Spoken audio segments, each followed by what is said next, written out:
What you think about when you're born into a fire? Let them burn it out. Sell them to the richest buyer. They wanna let the world decay. They tell us lies and fade away, fade away. We feel betrayed. We were raised to lose the race. Wake at the back of the pack, kill it anyway. Listen up now, because we're never dropping out. Beat the odds, beat the big house.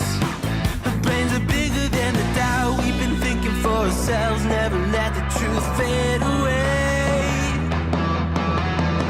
This is bigger than ourselves, we won't let the world burn away, burn away. We feel betrayed.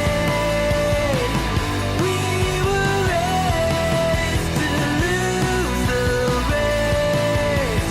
Wake at the back of the pack, kill it anyway. To play.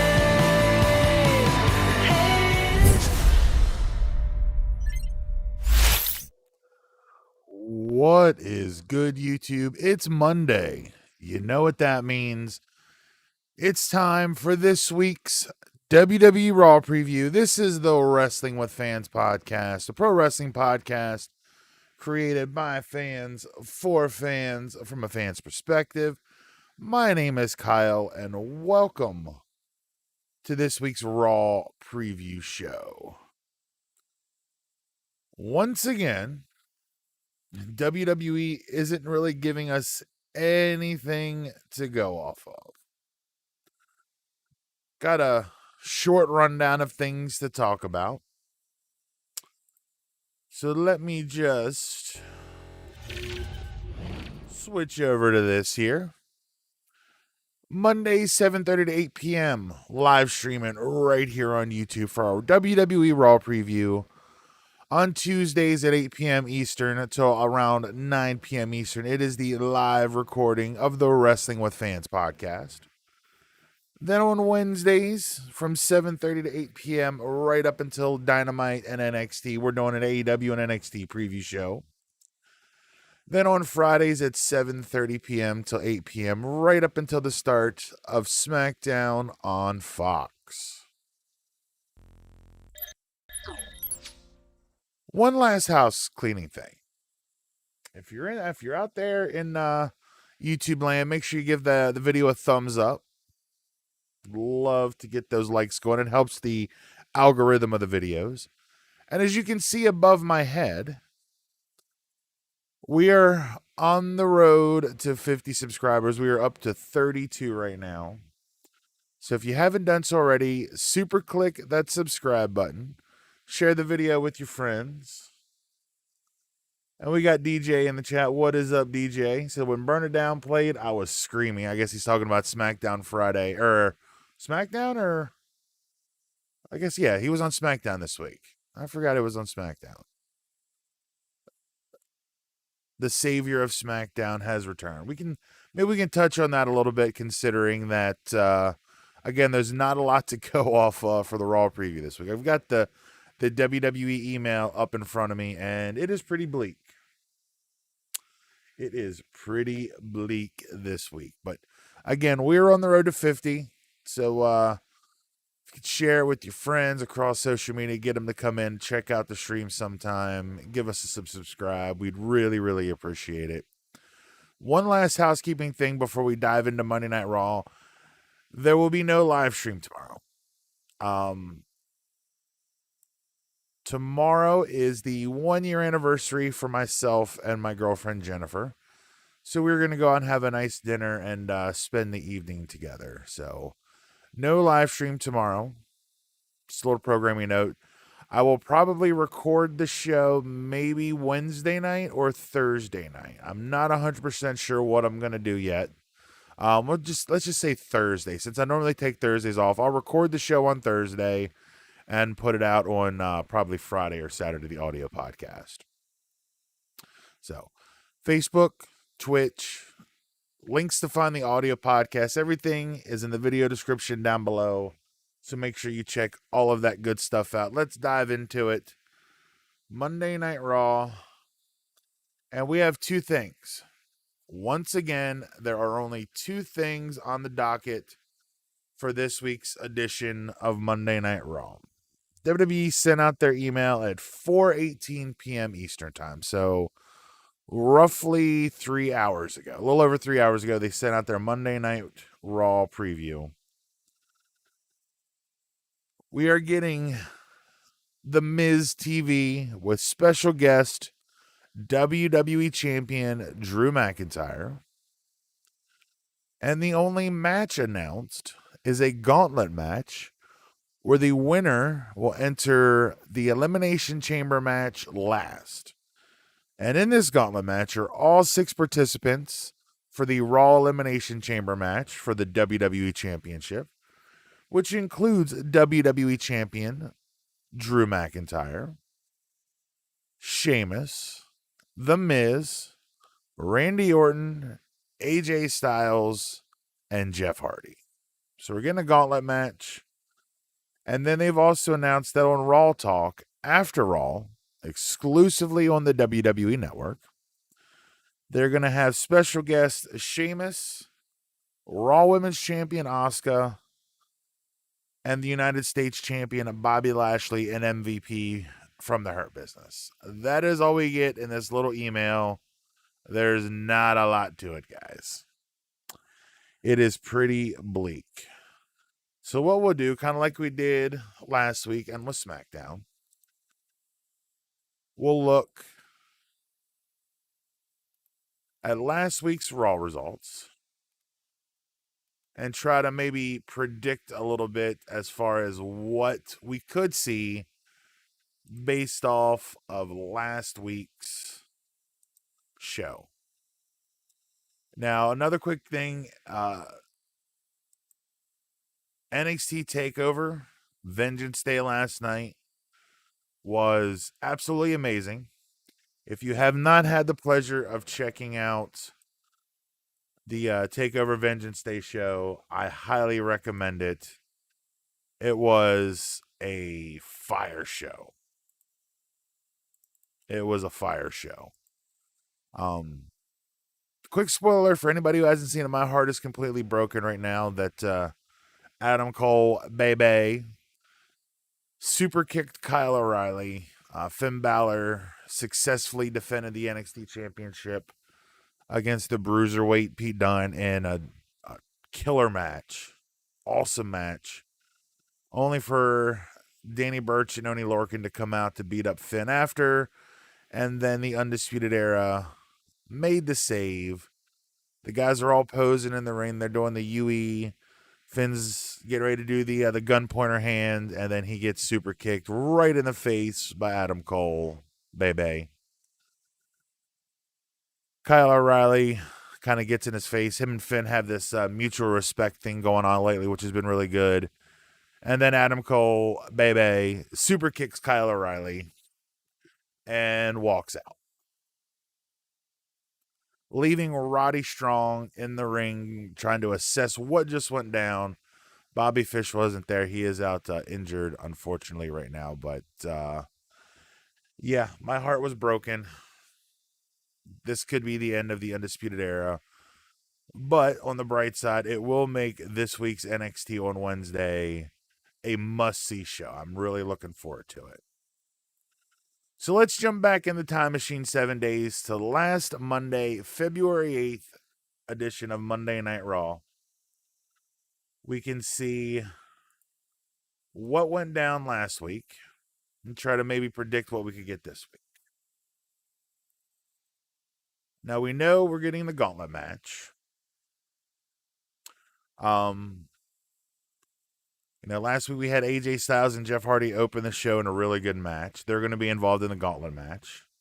You had Kofi and Xavier Woods defeating Slapnuts and Teabag of Retribution. So I'm sure we'll get some type of follow-up with the New Day versus Retribution. Maybe 2 singles matches or another tag match. As I crack open the nectar of the gods, Mountain Dew Zero. I live off of this stuff.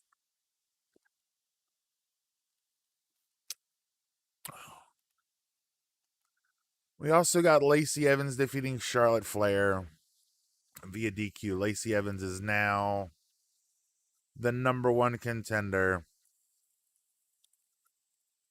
for Asuka's Raw Women's Championship. Elimination Chamber is coming up. It's actually this coming Sunday, which is surprisingly, I just kind of snuck up after there was another week. But yeah, this Sunday, February 21st. So we'll probably get some kind of showdown or face-to-face of some kind between Asuka and Lacey Evans. They got their big match coming up. We also had last week Damien Priest defeating Angel Garza, who now apparently has aligned himself with John Morrison and The Miz. And I predicted on last week's preview show that we would see Damien Priest versus John Morrison because he faced The Miz the week prior. So maybe this might be the week where Damien Priest goes one-on-one with Johnny Nitro, Johnny Impact, Johnny Survivor, Johnny Island, the Shaman of Sexy, one of the other 800,000 nicknames that John Morrison has. But we could see that. Last week we also saw Keith Lee defeating Matt Riddle. And then we assumed that it was going to be Keith Lee versus Bobby Lashley at Elimination Chamber for the U.S. title. That is now a triple threat match because, Bobby Lashley, if he loses the U.S. title, will not take the pinfall. Keith Lee, or Matt Riddle is in that match to take the pinfall. Or if Keith Lee wins the United States Championship, he'll pin Matt Riddle and not Bobby Lashley because Bobby Lashley is the most protected man in all of WWE. For whatever reason, he just hasn't, they just overly protect him. We also saw Lana defeating Nia Jax in an impromptu, unannounced tables match. In the meme that has set the internet on fire over the last 7 days, my hole. They tried to recreate it on SmackDown this past Friday, and it just did not work. So I'm going to go out on a limb and say that we'll get something between Lana and Naomi and Nia Jax and Shayna Baszler. Maybe Naomi versus Shayna this week. Because they do have the women's tag team championship match coming up this coming Sunday. I'd say it's... What do you mean, DJ? You'd say it's Roman. Let me know what where you're going with there. And then last week in the main event, Randy and Drew, but again, they're all going to be involved in that elimination match. So let's break that match down real quick. Let's break that down. So you have the 6 men in the WWE Championship Elimination Chamber match. Drew McIntyre defending against AJ Styles, Jeff Hardy, Randy Orton, Sheamus, and The Miz as the most protected. Yes, Roman also has been on SmackDown, but I think, let me look this up because I looked this up a couple weeks ago. I'm going to look at the last time Bobby Lashley lost a singles match. Okay. Let's see. He lost that match to Matt Riddle on January 4th. But that was the one that had that screwy finish where Riddle tapped, the ref didn't see it, and then ended up getting the roll-up pin on Lashley. He lost to Keith Lee via DQ November 23rd, 2020. He lost in a 6-man tag match back in September 2020, but did not take the pinfall. He lost in another 6-man tag match in Raw on August 31st. Did not take the pinfall in that. I lost another 6-man tag match July 20th. Did not take the pinfall in that. Another tag match in June. The last pinfall loss, the last clean pinfall loss that Bobby Lashley has taken was Backlash June 14th, 2020, in a WWE Championship match against Drew McIntyre. That is the last clean loss that Bobby Lashley's had. So June, July, August, September, October, November, December, January, February. 8. By the way, I was going to donate. I realized you want keepers. DJ, I appreciate that. Thank you so much. Hopefully at some point, as continue to grow, we've gotten, I think I looked at in the last month, I've gained almost 10 new subscribers. So hopefully one day soon I'll get to that point where if people would like to donate, they can. But I appreciate the sentiment, DJ. Thank you very much. I love always having you in the chat. Like I said, when we get to that point, we get some more people in here, you're definitely going to be my first official moderator. Always in here chiming in with some good comments. So thank you, DJ. I appreciate the sentiment. One day. We'll get there one day. But again, 8 months. Bobby Lashley has not had a clean pinfall loss in 8 months. That is crazy. Absolutely crazy to think that he has not had a clean pinfall loss. And since DJ, you brought up Roman Reigns, let's look at Roman Reigns. Let's see when he last lost the match. Now, granted, he did miss a large portion of 2020. His last match was February 28th, 2020, and then came back, and his first match back was at Payback August 30th. So he did miss a good 6 months. Okay. He had that no contest with Adam Pearce just a couple weeks ago. He was on the losing end of a tag match against Kevin Owens and Otis, teaming with Jey Uso. That was via DQ. Let's see. The last loss for Roman Reigns. Now, again, we're taking into account he did miss 6 months in 2020, but the last pinfall loss of Roman Reigns was at TLC December 15th, 2019. So if you take out those 6 months, him and Lashley are about the same. So I guess you're right, DJ. It's Roman's the most protected over on the blue brand. Bobby Lashley has been the most protected on Raw. Neither one of them have really taken a pinfall loss. And then before that, he lost the match to King Corbin November. And then he lost via DQ to Seth Rollins in October 2019. And then the last pinfall loss before that was September 15th, 2019, Clash of Champions. He lost to Eric Rowan. So he has been on a run where he just doesn't lose matches. But it's just one of those things. I'm trying to think if Lashley lost anything else around then. Before that, Lashley's last loss was WrestleMania 36, Day 2, so March 26th of 2020. So in the last calendar year, Bobby Lashley has 2 pinfall losses. That's insane. He's been on the losing end of other matches via DQ and so forth, but 2 pinfall losses in the last calendar year, in the last 11 months. That's crazy. That is crazy to think. So I'm really wondering how they're going to pull off this U.S. title match.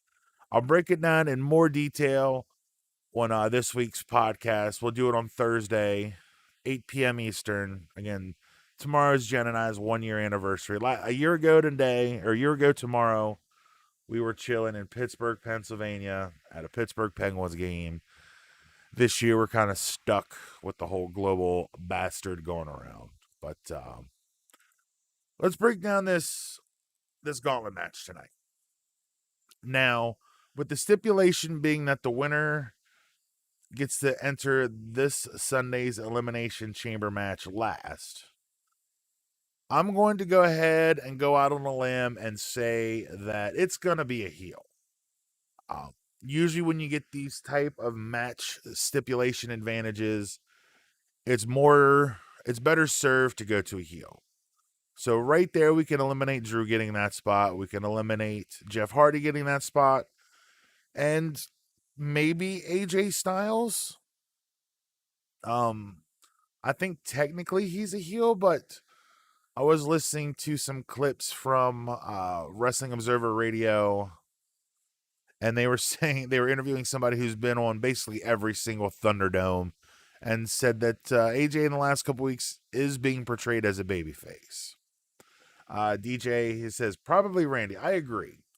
My money is probably on Randy Orton or Sheamus. I don't think it'll be The Miz. I don't think The Miz is at a level in the pecking order of the heels to be like a big threat. Randy's had that long-standing, nearly year-long feud with Drew McIntyre off and on, and then Sheamus is the hot new thing. It's either going to be Randy or Sheamus is going to be the last one in the match. It would not surprise me if it's like Drew McIntyre and AJ Styles starting the match, or Drew McIntyre and The Miz starting the match. Because it'll help build some sympathy for Drew, have him kind of fighting underneath with 5 challengers. And I'm going to go out on a limb and just figure Drew's going to win, keep the title here and carry it on to WrestleMania to defend it against someone. But I think that Drew's going to start. He'll fight from underneath the whole match. It'll probably be, I could even see him having Randy Orton in first against him. Just kind of keep that going. And then have Sheamus be the last one in. And then you also have, I think it's an interesting twist, and I'll go into more detail about this on Thursday. The Miz still has the Money in the Bank briefcase. So there's always that looming. But again, I don't see the Miz cashing in unless they're using the Miz to be a transitional champion to someone going into WrestleMania. I love the Miz. I remember watching him all the way back in Real World. I think it was season 10, Back to New York. When he first debuted the Miz, I watched him on the Challenge, Real World versus Road Rules challenges. He was still the Miz then. I don't know. I just love the Miz, and I know I'm in the minority here, but I love the Miz. I think he's amazing. I love what he does. But I think at this point in his career, I think 10 years after he main evented WrestleMania against The Rock, he's still in that upper echelon of heels, but I don't think he's at the point where him carrying the WWE Championship into WrestleMania would be a good thing. WWE needs to have big marquee matchups.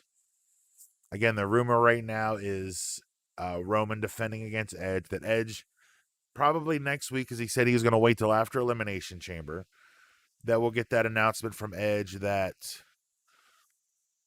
he's going to take on the tribal chief, the head of the table, Roman Reigns at WrestleMania. But then where does that leave Drew?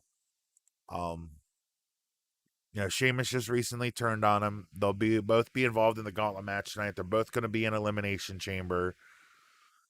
I'm kind of wondering if they pull the trigger on Sheamus at Fastlane and then maybe bring back Goldberg for Drew at WrestleMania again. DJ asks, would Edge win? It's hard to say, honestly. My personal opinion, and this is just me, that's the best thing about wrestling. Wrestling is all subjective to your own individual taste. But for me, I would hope that Edge would not win. I would hope that Roman Reigns would retain the title. I don't think it's time to take the belt off of Roman. Not yet. However, it seems if they do go with Edge and Roman at WrestleMania, they could play up the fact that Edge never lost the title 9 years ago, 10 years ago, whenever that was, after his match with Alberto Del Rio at WrestleMania. Edge retained and then had to retire the next night on Raw. So he never lost the belt. So it would be such a feel-good story 10 years later, 9 years later, whatever it was, regaining the title. It would just be an amazing feel-good story.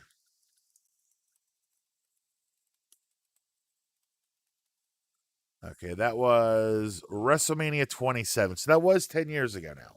Edge and Alberto Del Rio at WrestleMania 27. Because that was also the same one. That was the Miz and John Cena. Okay, that was 10 years ago. Yeah, the Miz and John Cena.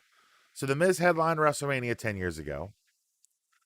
Edge, retained the title 10 years ago and had to forfeit it the next night.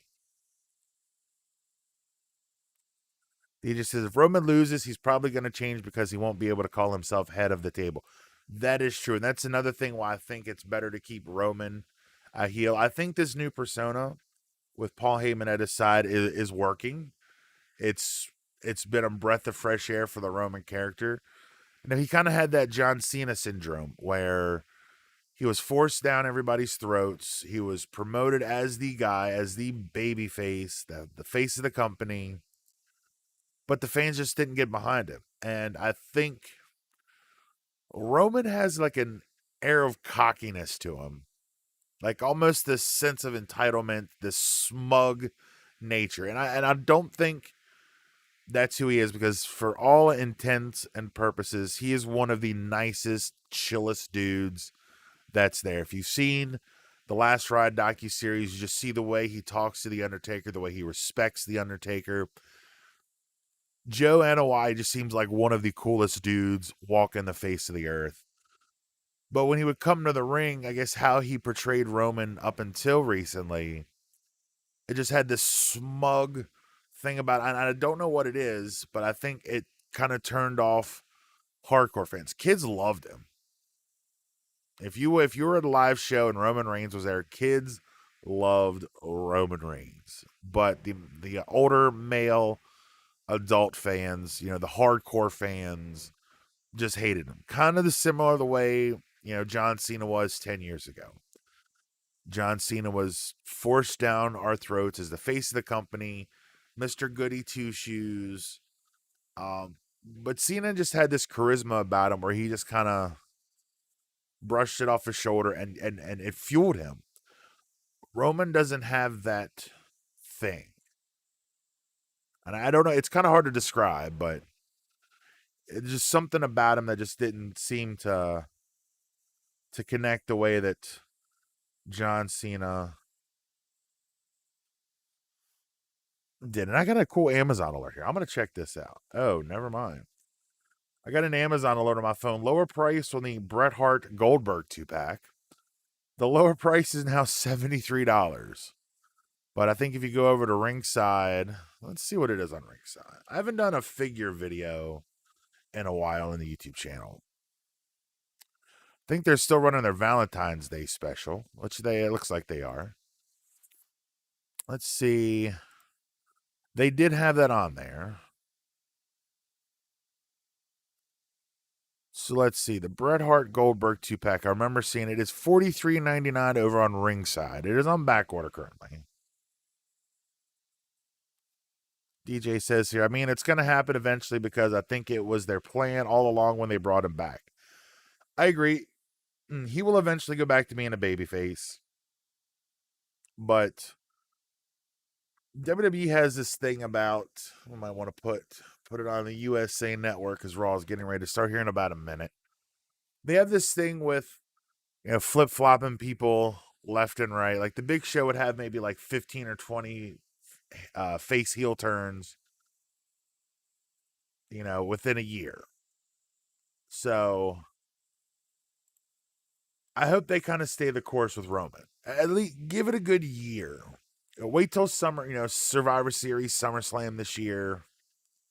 Maybe even next year's WrestleMania, they build, or Royal Rumble next year, build to this big triumphant return to the babyface, face of the company.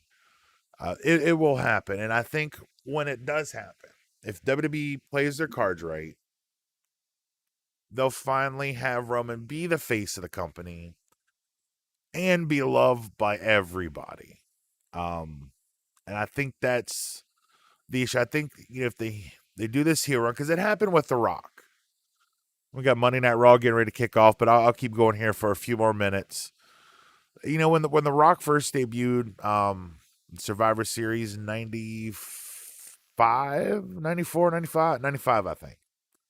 He was this white meat baby face with a little chia pet thing on his hair and the tassels on his outfit. He was just goody two shoes guy. And within months, it was kind of like they turned into Die Rocky Die. He went on this awesome heel run, joined the Nation of Domination, and then eventually, ultimately came back to being the biggest baby face in the company along with Stone Cold Steve Austin. DJ says, I just miss his energy. I think a lot of people do, DJ, but I think, at least this is just my take, that with there being no crowd right now, with no live audience, WWE has a little bit more freedom to play around with these things. So once live audiences do return, hopefully at WrestleMania, fingers crossed, and going forward from WrestleMania, they'll be able to kind of put things back to where they were and work towards getting that big reaction from Roman. If they play their card right, let Roman continue on this heel run, just let him keep dominating people. You build up a baby face over 6 months to a year. Have him beat Roman, then it's the thing. Then you maybe have like a rematch or two where the baby face comes out on top. And then Roman can kind of meddle around on the top of the heel side for a little while. Then he can see the error of his ways, and then you do that turn right back into a baby face. And I think at that point, a year and a half from now, maybe 2 years tops, I think you can get that same Roman back, but with the crowds loving him. They can finally have Roman where they wanted him all along. And we got Raw starting off here with The Miz. My biggest question is that if people cheer heel Roman, how will WWE react? That is a wonderful question. And I think there's not really a straight answer, but just for me, I'm trying to think of the right way to word this. The smart fan, and I'm using the air quotes. The smart fan, the one that might read the dirt sheets or, PW Torch, Wrestling Observer. They might watch like What Culture Wrestling, Wrestle Talk on YouTube. They love this heel Roman because this is the Roman Reigns we've wanted for a while. But we are the minority. And that's the thing I don't think a lot of people realize is the IWC, the internet wrestling community of the hardcore fans that eat, sleep, breathe, bleed, cry wrestling are the overwhelmingly vocal minority. We are the loudest people out there, but we are the smallest in number. We're kicking off Raw with Miz TV. Here comes the WWE champion Drew McIntyre with that big sword. I'm still not sold on this sword thing. It's a little weird. But anyway. But I think if you get like a full stadium full of people, even this Friday on SmackDown, Roman would get booed. You'd probably have, again, some of the smart fans, using the air quotes, the internet wrestling community guys, the ones that are on the message boards and the Facebook groups talking wrestling nonstop. They would be the ones probably cheering because a lot of people love this heel Roman. I don't think WWE would react any different. But again, that's subjective. I mean, a lot of people are under the impression that Vince McMahon is out of touch, that it's time for him to hand the reins off, pun intended, to someone else. At his age, it'll be interesting to see. And it'll be entertaining to watch. And I think that is the biggest takeaway that you can have from that, is that it's going to be entertaining to watch. That is 100% for sure. But it is a couple minutes after 8. We're going to end the stream here in just a few minutes. But before I go, I'll just do a quick reminder. Every Monday at 7:30 p.m. Eastern, preview a Monday Night Raw for about a half an hour. This is, I think, the second week in a row we've stayed with Raw for a few minutes on the stream. Normally on Tuesdays at 8 p.m. Eastern, I'm here live on YouTube with a live recording of the Wrestling with Fans podcast. This week, again, there will be no live show tomorrow. We'll be live on Thursday at 8 o'clock. That is my girlfriend and I's 1 year anniversary, so we're going to spend the evening together. And speaking of spending with people, I hope everybody out there had a very nice Valentine's Day yesterday. Jen and I had a wonderful day doing pretty much nothing. Went to the store, laid around, watched TV. I cooked steaks on the grill and watched TV and Takeover. Great Valentine's Day. We got our Valentine's Day is the 14th. Our anniversary is the 16th, so it's a busy couple of days. But have no fear. I'll be here on Thursday night, 8 p.m. Eastern, for the live recording of the Wrestling with Fans podcast. But tune in on Wednesday at 7:30 p.m. till 8 p.m. Eastern. AEW Dynamite NXT Preview. I got a lot to talk about. Hot off the heels of TakeOver Vengeance Day last night. Again, amazing show, top to bottom. Really looking forward to see what the follow-up is to the main angle coming out of Vengeance Day with Adam Cole, baby, super kicking Kyle O'Reilly. See what Roddy Strong has to say. We'll see what the Prince has to say. Oh, thank you, DJ. And yes, we'll see you Thursday. But then on Friday, 7:30 to 8 p.m. Eastern, right here on YouTube, SmackDown Preview. Looking forward to it. Facebook.com/Wrestling with Fans.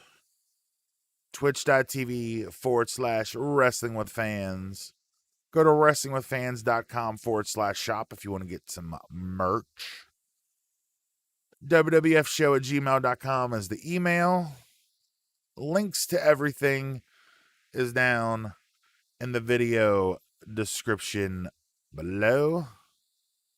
Come back in one last time. Thanks again, DJ, for joining me here on Mondays. Always a pleasure having you in the chat, my friend.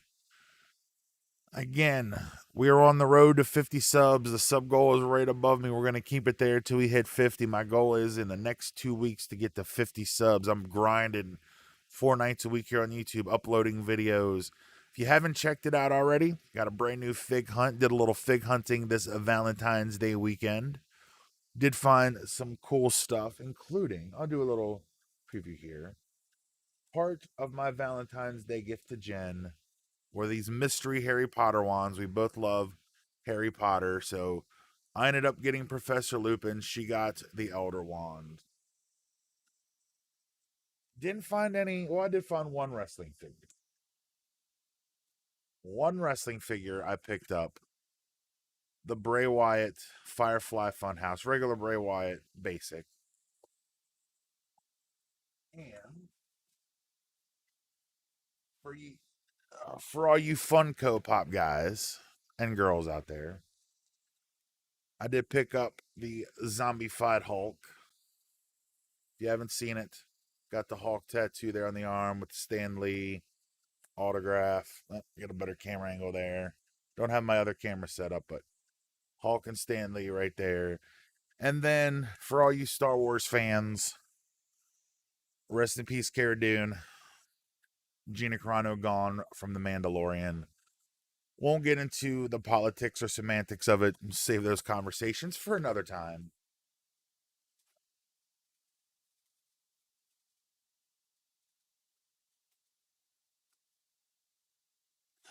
Decent little weekend of fig hunting. So check that video out. I uploaded that yesterday right here to YouTube. So check that out.